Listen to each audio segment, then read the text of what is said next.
বামেরা স্বাস্থ্য দপ্তরে থাকলে এই প্রশ্ন আপনাদেরকে আজকে থানার গেটে করতে হতো না।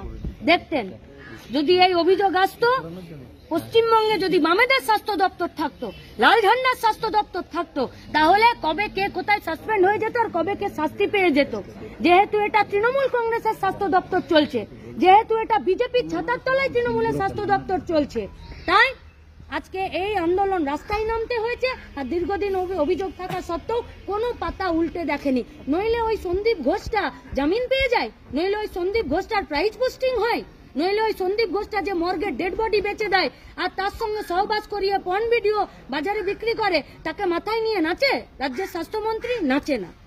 পশ্চিমবঙ্গ ফার্মাসিউটিক্যালের কোনো ওষুধের বিকল্প ওষুধ না মানে না এনেও সমস্ত ওষুধকে বন্ধ করে গেল, মানে এরপরে রোগীরা কোথায় যাবে, কি করে? বললাম তো, যদি পশ্চিমবঙ্গের স্বাস্থ্য দপ্তরটা লাল ঝান্ডা চালাতো, এই একটা প্রশ্নের সম্মুখীন হতে হতো না। আজকে তৃণমূল কংগ্রেসের পরিচালিত স্বাস্থ্য দপ্তর আছে বলে এই প্রত্যেকটা প্রশ্ন খুঁটিয়ে আপনাদেরকে জিজ্ঞেস করতে হচ্ছে।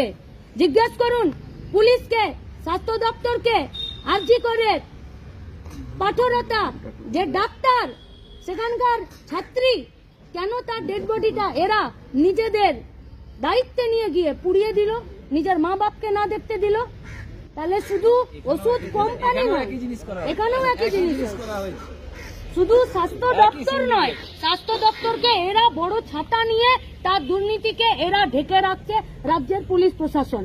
আমাদের খুব ভয়, যাদের কাছে আমরা নিরাপত্তার জন্য আসি নিজেদের, আর যাদের কাছে আমরা আমাদের রোগের জন্য জীবনের নিরাপত্তায় আসি ডাক্তার, এরা দুটোই আজকে দুর্নীতিতে একদম নিমজ্জিত হয়ে গেছে।